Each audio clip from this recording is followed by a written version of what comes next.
이 시간 팔복의 셋째 복인 온유한 자의 복에 대해서 함께 은혜 받고자 합니다. 예수께서 온유한 자들은 복이 있나니 그들이 땅을 기업으로 받을 것이다 라고 했습니다. 시편 37편 11절에는 오직 온유한 자는 땅을 차지하며 풍부한 화평으로 줄기리로다 라고 했습니다. 온유는 완고함과 반대되는 말입니다. 온유는 마음이 완고하지 않고 부드러운 것입니다. 온유는 길가와 같이 땅땅하게 굳어 있지 않고 옥토와 같은 부드러운 그런 마음인 것입니다. 온유는 살과 같이 부드럽습니다. 치아는 강하지만 부러집니다. 그러나 혀는 부드럽기 때문에 부러지지 않습니다. 온유란 예형적인 폭력이나 잔인함의 반대에 불과한 것만이 아니고 거칠고 사납지 않을 뿐만 아니라 적극적인 사랑으로 오래 참고 인내하는 그러한 마음인 것입니다. 온화하고 부드러운 마음이 온유인 것입니다. 칼빈은 온유란 부드러운 마음으로 살며 노하기를 더디하며 절제할 수 있는 그러한 것이다 라고 했습니다. 아리스토텔레스는 자연적 경로에 대하여 관용을 취하는 덕성이라고 이렇게 온유를 정의했습니다. 온유는 모든 거칠고 사나운 악한 공격에 대하여 경솔하게 속히 노하지 않고 유화하고 신축성 있는 그런 아름다운 덕인 것입니다. 예수께서 말씀하신 팔복의 셋째 복인 온유한 자의 복에 대하여 이 시간 함께 은혜 받고자 합니다. 첫째로 온유한 자는 하나님의 말씀을 잘 받을 수 있습니다. 그러하기 때문에 복이 있습니다. 온유한 자가 아니면 하나님의 말씀을 받을 수가 없습니다. 생명의 말씀을 믿음으로 받아 순종하는 사람은 그 마음이 온유한 사람입니다. 예수께서 씨 뿌리는 비유를 통해서 하나님의 말씀을 잘 받아 순종하여 30배, 60배, 100배의 결실을 하는 마음의 밭은 부드러운 옥토의 밭과 같이 그러한 마음이 부드러운 사람이라고 했습니다. 씨 뿌리는 비유에서 씨를 뿌려도 그 씨가 뿌리를 내릴 수 없는 밭은 길가와 같은 밭입니다. 땅땅하게 굳어 있어 아무리 씨를 뿌려도 그 씨가 뿌리를 내릴 수가 없습니다. 좋은 밭은 부드럽게 기경된 밭입니다. 쟁기로 갈아엎어서 흙을 부드럽게 한 후 씨를 뿌립니다. 씨와 흙이 잘 화합하여 생명이 싹트게 됩니다. 곡식이 잘 자라게 하려고 잡초를 뽑아주고 흙을 부드럽게 하여 북을 돋아줍니다. 흙이 부드러워야만 거름을 주어도 거름이 잘 스며들고 또 곡식이 잘 자라게 됩니다. 농부는 밭을 늘 부드럽게 하는 일을 게을리하지 않습니다. 처음에 씨를 뿌릴 때는 쟁기로 갈아엎어서 밭을 부드럽게 하고, 또 식물이 자랄 때에는 호미로 잡초도 뽑아주고 또 땅도 부드럽게 하여 북을 돋아주고, 그러므로 곡식이 잘 됩니다. 우리의 신앙생활도 마찬가지입니다. 마음을 온유하게 기경해야 합니다. 부드럽게 해야 됩니다. 온유한 마음으로 말씀을 받을 수 있고, 온유한 마음으로 말씀을 받아 우리가 신앙생활을 잘 할 수가 있습니다. 히브리서 4장 2절에 보면, 저희와 같이 우리도 복음 전함을 받은 자이나 그러나 그 들은 바 말씀이 저희에게 유익되지 못한 것은 듣는 자가 믿음을 화합하지 아니함이라. 복음의 말씀을 들을 때에 듣는 자가 그 말씀을 믿음으로 화합해야 됩니다. 말씀을 믿음으로 결합해야 하는 것입니다. 믿음으로 결합하려면 마음의 밭이 온유해야 된다. 부드러워야 하는 것입니다. 마음이 완고하여 길가와 같이 완화가면, 강파가면 말씀과 우리의 마음이 화합할 수 없다. 야고보 1장 21절에 그러므로 모든 더러운 것과 넘치는 악을 내어버리고 능히 너희 영혼을 구원할 바 마음에 심긴 도를 온유함으로 받으라 하고 했습니다. 말씀을 온유함으로 받아야 합니다. 마음이 온유해지려면 모든 더러운 것과 넘치는 악을 내어버려야 된다라고 했습니다. 사람의 마음이 왜 거칠고 사나워지고 완고해질까요? 악하기 때문인 것입니다.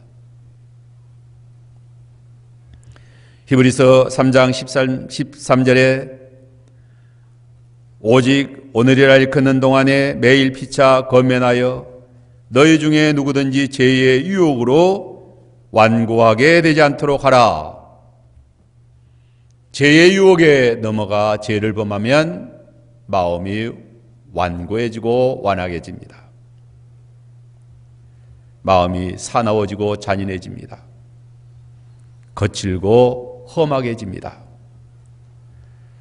그러므로 마음이 온유해지려면 죄를 회개해야 하는 것입니다.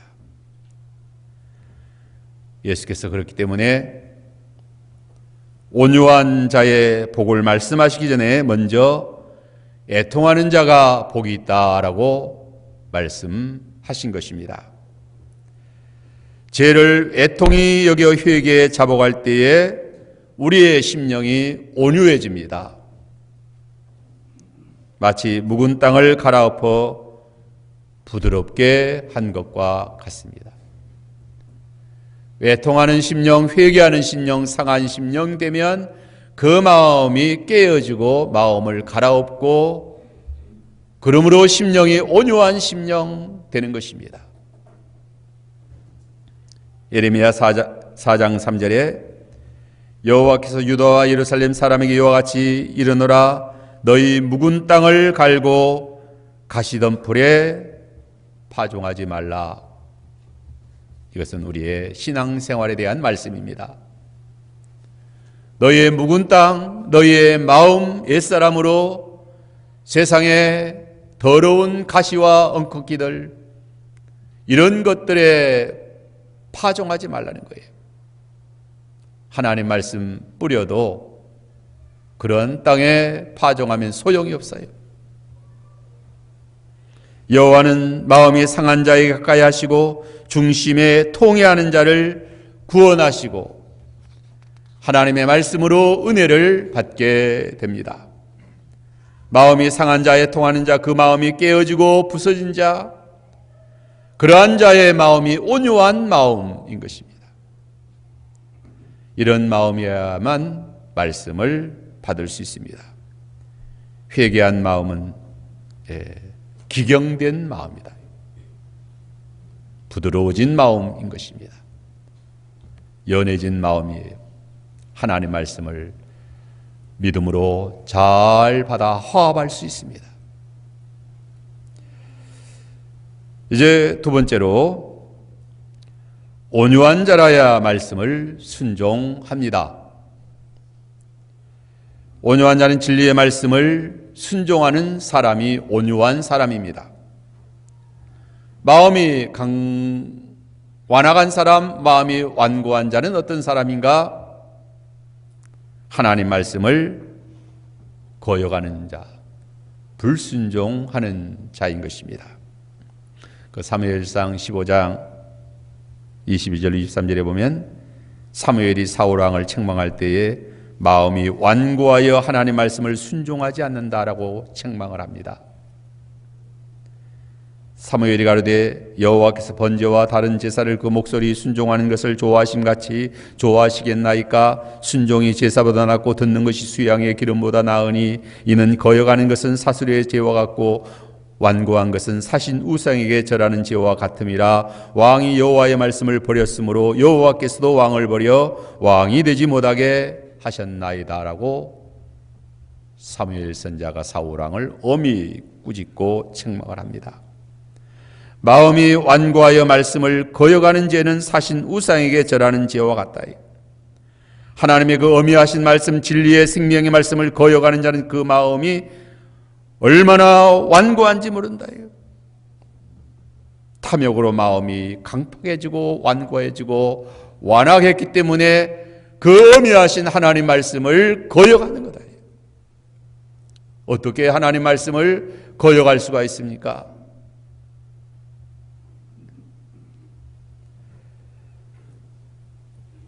완고는 고집이 굳어진 것을 말합니다. 완고는 완전히 악하다는 뜻이에요. 그래서 마태복음 13장 15절에서는 이 백성들의 마음이 완악하여서 그 귀는 듣기에 둔하고 눈은 감기었다라고 했습니다. 완고한 사람은 그 마음이 완악하여 자기들의 틀린 주장을 고집하는 사람들이에요. 이런 사람은 온유한 사람과는 거리가 멉니다. 온유한 사람은 자기 생각, 자기 뜻을 온전히 버리고 하나님의 뜻을 쫓아 하나님의 말씀을 쫓아 순종하는 사람들인 것입니다. 온유한 사람은 자기의 탐심을 고집하여 따라가지 않는다. 이게. 완고한 사람은 탐심이 우상 숭배가 된 사람이에요. 탐욕이 우상 숭배예요. 히브리서 3장 15절에 성경에 일렀을 때 오늘날 그의 음성을 듣거든 노하심을 격동할 때와 같이 너희 마음을 완고하게 하지 말라. 마음이 온유하여 하나님 말씀을 받아 온전히 순종합니다. 온유한 마음은 주의 말씀에 전적으로 순응하는 사람이다. 온유는 다른 사람이 하자는 대로 하는 그런 줏대 없는 사람이 아닙니다. 줏대 없는 사람을 가리켜서 무골충이라고 합니다. 이리 흔들 저리 흔들, 바람 부면 부는 대로, 물결 치면 치는 대로 움직이는 사람, 그러한 사람은 온유한 사람이 아닙니다. 온유한 사람은 진리의 말씀에 절대로 순응한 사람, 진리의 말씀에 따라가는 사람이 온유한 사람이에요. 그러므로 온유는 나약한 약자의 도덕이 아니라는 것입니다. 온유는 강합니다. 온유는 강한 자의 도덕이에요. 예유내강이라는 말이 있습니다. 온유는 하나님과 그 말씀같이, 하나님같이 강하고 하나님의 말씀같이 강하다는 것이죠. 왜냐하면 하나님을 전적으로 따라가고 하나님의 말씀에 전적으로 순종하기 때문에 온유는 그러므로 참으로 강한 그러한 길을 걸어가기도 하는 것입니다. 이제 세 번째로, 온유해야 주의 몸된 교회를 잘 세울 수 있습니다. 공동체를 세우기 위해서는 온유해야 합니다. 다른 사람과 관계에서 온유해야 친하게 잘 지낼 수 있습니다. 온유하지 못하면 화합하지 못합니다. 온유를 물에 비유하기도 합니다. 물은 그 어떤 것과도 잘 화합합니다. 물은 온유하여 잘 융합합니다. 스며들고 같이 공존합니다. 불은 공존하지 못합니다. 다 태우고 삼켜버립니다. 그러므로 불같은 성질을 가진 사람과 화합하여 잘 지내기란 쉽지가 않은 것입니다. 유순한 사람과 화목하게 잘 지낼 수가 있는 것입니다. 에베소 4장 1절로 3절, 그러므로 주 안에서 갇힌 내가 너희를 권하노니 너희가 부르심을 입은 부름에 합당하게 행하여 모든 겸손과 온유로 하고 오래 참음으로 사랑 가운데서 서로 용납하고 평안에 매는 줄로 성령의 하나 되게 하신 것을 힘써 지키라 했습니다. 교회의 공동체를 하나로 잘 세우기 위해서는 부르심의 부름에 합당하게 행하라는 것이죠. 그 부르심에 합당하게 가는 것은 모든 겸손과 온유로 하고 오래 참음으로 사랑 가운데 서로 용납하고 평안에 매는 줄로 성령의 하나 되게 하신 것을 힘써 지키는 것이다. 하나님의 교회를 위하여 일할 때는 모든 겸손과 온유로 해야 하는 것입니다. 겸손과 온유로 하지 아니하면 하나님의 나라를 잘 세울 수 없다. 자기 고집대로 하고 완악하고 교만하고 그러면 연합하여 동거할 수가 없습니다. 악심을 품고 교만한 마음을 품고 다투고 싸우면 다 이제 뿔뿔이 흩어질 수밖에 없는 것입니다. 시편 133편 1절에 형제가 연합하여 동거하며 어찌 그리 선하고 아름다운가 라고 했습니다. 아름답고 선하게 형제가 동거할 수 있는 비결은 겸손과 온유인 것입니다. 다른 사람을 나보다 낮게 여기고 존중히 여기고 사랑하는 것입니다. 전도서 4장 12절에 한 사람이면 패하겠거니와 두 사람이면 능히 당하나니 세 겹줄은 쉽게 끊어지지 아니한다라고 했습니다. 세 겹줄이 되려면 부드러워야 합니다. 밧줄은 보통 다 부드러운 가는 줄을 여러 개로 겹쳐서 밧줄을 만듭니다. 굵은 줄 하나로 밧줄을 만들지 않습니다. 가는 줄 여러 개로 합쳐서 만들어야 강하고 또 부드러워서 유용하게 사용할 수 있기 때문입니다. 교회는 온유한 사람들의 공동체인 것입니다. 교회의 연합은 온유함으로 되어지는 것입니다. 온유한 사람들의 공동체는 힘이 있다. 강하고 일치단결하여 한마음 한뜻으로 주와 복음을 위하여 충성 봉사 헌신하게 됩니다. 숫자가 많아도 오합지졸이면 여호와의 전쟁에 승리할 수 없습니다. 숫자가 많아도 제각각이면 일을 능률적으로 이루지 못합니다.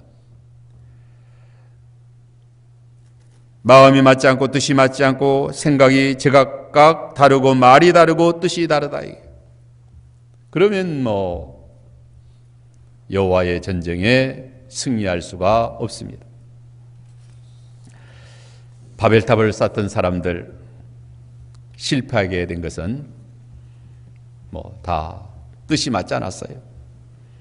언어가 달라졌고 의견이 달라졌고 그래서 그 바벨탑 쌓는 일을 다 포기하고 흩어지고 만 것입니다. 온유하여 하나님 나라를 잘 세우는 사람은 언어가 온유해, 말이 온유해야 됩니다. 말이 은혜롭고 부드러워야 합니다. 잠언 15장 1절에 유순한 대답은 분노를 시게 하여도 과격한 말은 노를 격동한다라고 했습니다. 상대방의 말이 거칠고 험하고 과격하도 유순하게 대답하면 분노를 시게 할 수 있습니다. 우리는 유순한 말을 하여 분노를 시게 하는 사람이 되어야 합니다. 과격한 말을 하여 노를 격동해서는 아니 된다. 우리 속담에 오는 말이 고와야 가는 말이 곱다라는 그런 속담이 있습니다.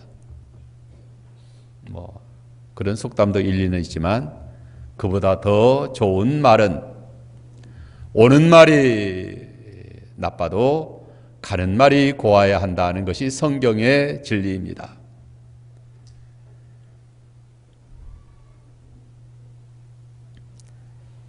유순한 대답은 분노를 시게 하여도 라고 했잖아요. 과격한 말, 오는 말이 곱지 아니하는 말, 그러할지라도 온유하면 유순하면 그것으로 과격한 말이 끝나게 되는 것입니다. 은혜로운 유순한 말은 분노를 시게 합니다. 골로새 4장 6절에 너희 말을 항상 은혜 가운데 소금으로 고르게 함 같이 하라. 그리하면 각 사람에게 마땅히 대답할 것을 알게 하리라. 말을 항상 은혜 가운데 소금으로 고르게 함 같이 하라는 거죠. 소금을 치면 숨이 죽어 부드럽게 됩니다. 뻣뻣했던 배추가 소금을 뿌리면 숨이 죽어 부들부들하게 된다. 은혜로운 유순한 말은 이렇게 부드럽게 하고 화목하게 하고 사이좋게 만드는 것입니다. 손바닥도 마주쳐야 소리가 난다라고 하지 않습니까? 성령의 사람은 온유한 사람, 성령의 사람의 온유한 말은 소금으로 고르게 한 것입니다. 분노를 시게 합니다. 과격한 말로 남의 염장을 질러놓고 왜 화를 내느냐라고 그렇게 해서는 안 된다. 그것은 그렇게 비아냥거리는 것은 그건 마귀가 그렇게 하는 것입니다. 이단들하고 혹시 이제 이렇게 논쟁 이렇게 하게 되면은 그런 수법을 씁니다. 얼마나 염장을 질러놓고 그래도 화를 내지 않아야 되겠지만 좀 이제 화를 내면 왜 화를 내느냐가 또 이제 비아냥거리는 거죠.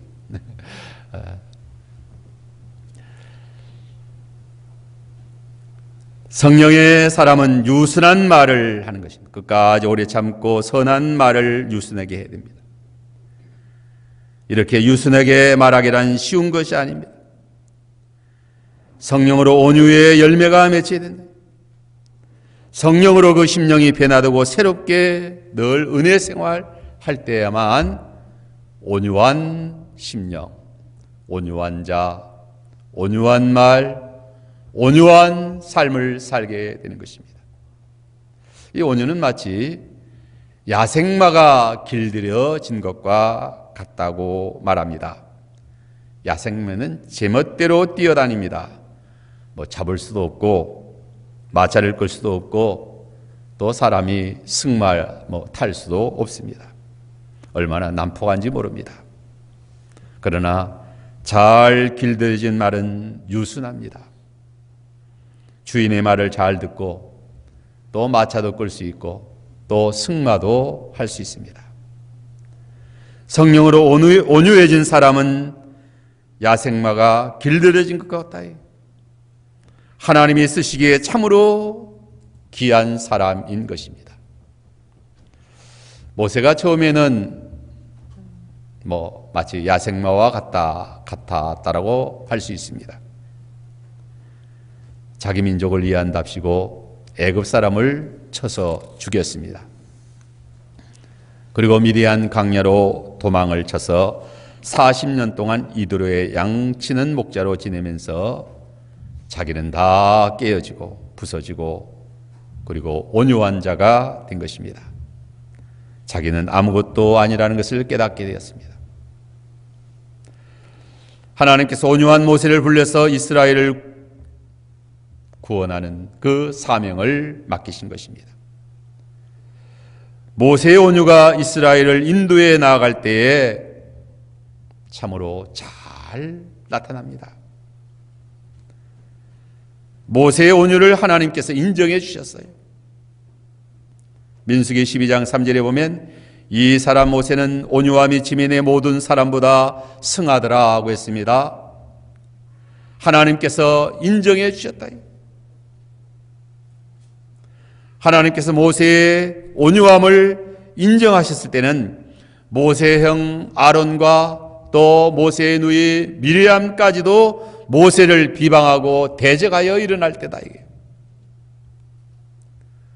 가장 가까이서 도와줘야 할 그러한 다른 지파, 예를 들어서 이스라엘 12지파지 않습니까?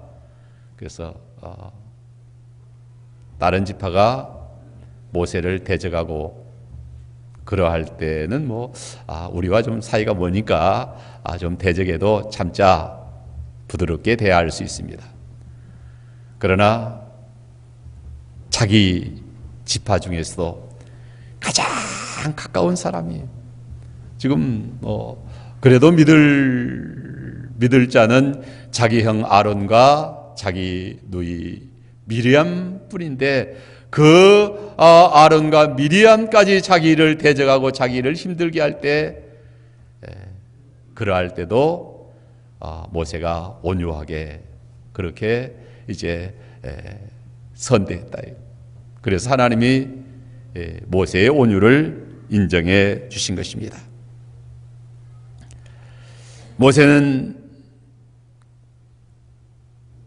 여러 가지 어렵고 힘들 때마다 그들과 싸우지 않고 하나님 앞에 무릎을 꿇고 온유한 심정으로 기도했어요. 하나님 나라를 잘 세우려면 모세와 같이 이렇게 온유해야 된다. 그 어떤 사람이 비방하고 대적하여도 온유하게 잘 참고 악한 자를 대적하지 말고 싸우지 말고 이러한 믿음으로 나아가야 하는 것입니다. 하나님 나라를 잘 세우신 우리 주 예수 그리스도 얼마나 온유하고 겸손하셨는지 모릅니다.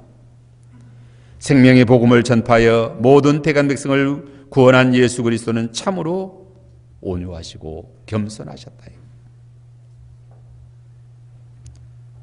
마태복음 11장 29절 30절에 나는 마음이 온유하고 겸손하니 나의 명예를 미고 내게 배우라.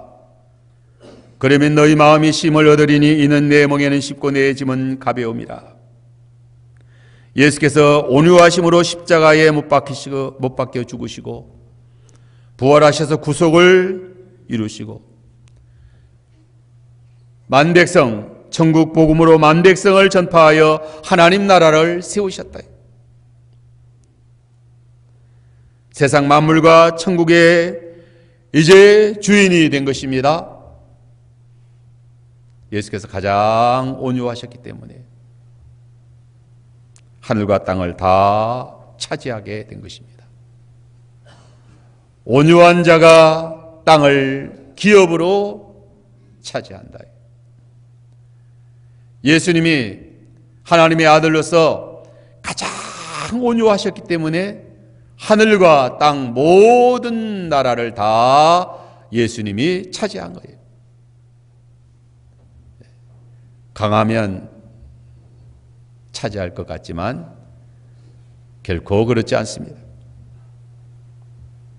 예수께서 한 번만 노하시면 12영 더 되는 하늘의 천군 천사를 동원하여 순식간에 다 멸할 수 있지만 온유하셔서 온갖 수모와 멸시를 다 받으신 것입니다.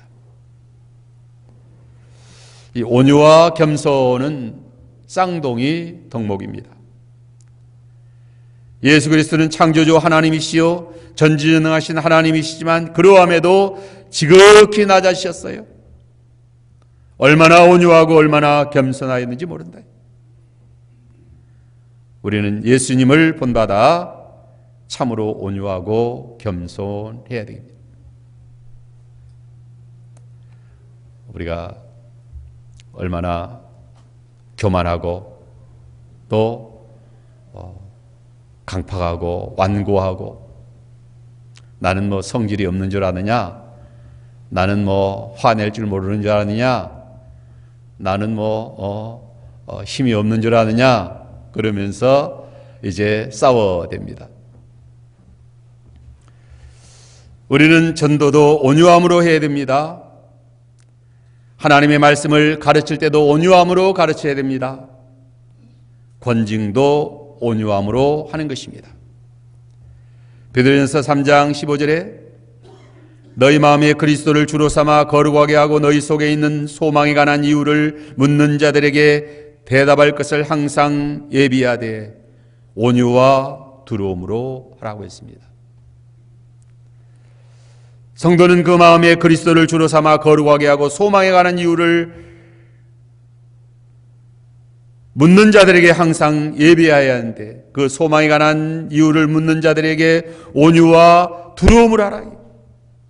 왜 그 확실한 소망에 관한 이유를 온유와 두려움으로 대답해야 되는가?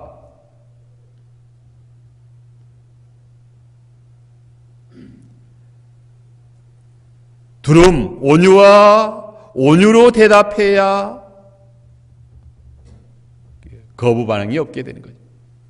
온유로 부드럽게 대답해야만 잘 받아들이게 되는 것입니다. 아무리 옳은 말이라 할지라도, 아무리 자기 주장이 진리라 할지라도 교만하게 상대를 얕잡아보며 멸시하는 태도로 그렇게 옳은 주장, 옳은 말 하면은 효력이 없다는 거예요. 그러므로 이 복음의 진리의 말씀이 옳지만 언제나 겸손해야 돼요. 부드러움을 해야 돼요. 옳다고 자기가 큰 소리 치는 게 아니다. 보통 내가 옳은데 뭐 우리가 바른데 옳은데 진리인데 생명의 복음인데 뭐 그러할지라도 온유함으로 두렵고 떨림으로 하라고 했습니다. 디모데후서 2장 24절로 25절에 마땅히 주의 종은 다투지 아니하고 모든 사람을 대하여 온유하며 가르치며 가르치기를 잘하며 참으며 거역하는 자를 온유함으로 징계할지니 혹 하나님이 저희에게 회개함을 주사 진리를 알게 하실까 함이라. 여기 마땅히 주의 종은 다투지 않고 싸우지 않아야 돼. 온유하며 또 거역하는 자를 온유함으로 징계할지니 하나님이 저희에게 회개함을 주사 진리를 알게 하실까 함이라 하고 있습니다. 모든 사람에 대하여 온유해야 된다. 온유함으로 온유. 잠언 25장 15절에 부드러운 혀는 뼈를 꺾는다라고 했습니다. 온유한 자가 승리하게 됩니다. 온유한 자가 복이 있습니다. 온유한 자가 땅을 기업으로 차지합니다. 우리가 온유한 자가 되어서 참으로 하나님이 우리에게 땅을 차지하게 하는 그런 복을, 우리의 세계가 넓어지고 커지고 많아지는 그러한 복은 온유한 자예요. 온유한 자. 빼앗으면 자기의 소유가 되는 것이 아닙니다. 온유하게 하나님 뜻대로 믿음으로 순종할 때에 하나님께서 땅을 기업으로 차지하게 하신다. 온유는 성령의 열매입니다. 성령의 9가지 열매 가운데 온유예요. 온유. 성령의 사람, 예수님의 마음을 품은 사람만이 온유한 거예요. 온유. 사람들이 아무리 순하게 생긴 사람도 자기 고집이 있고 자기 주장이 있고 자기 성깔이 없는 사람이 없습니다. 나는 성질이 없는 줄 아느냐 하면서 이제 그렇게 싸우기도 합니다. 우리가 믿음으로 성령의 감동으로 참으로 온유한 사람이 되어서 자기 자신이 죽어지고, 예수님은 하나님의 아들이시지만 한마디 호령하면 하늘의 12영대 되는 그 천군을 동원하여 멸할 수 있는 그런 권력이 있고 권세가 있지만, 그러나 묵묵히 겸손히 부드럽게 악한 자를 대항하지 아니하고 선대하며 사랑하며 인내하며 참으며 이렇게 하나님 앞에 바른 믿음의 길을 걸어간 것입니다. 이러야만 복이 있다 하는 거예요. 그러면 땅을 기업으로 하나님이 주시고 하나님의 나라 교회가 잘 세워집니다. 사람을 얻게 되는 거예요. 온유한 자는 땅을 기업으로 차지한다는 것은 하나님 나라에서 참으로 큰 자가 되고 사람의 마음도 얻게 되고 또 모든 복을 받게 되는 것입니다. 다 같이 기도합시다.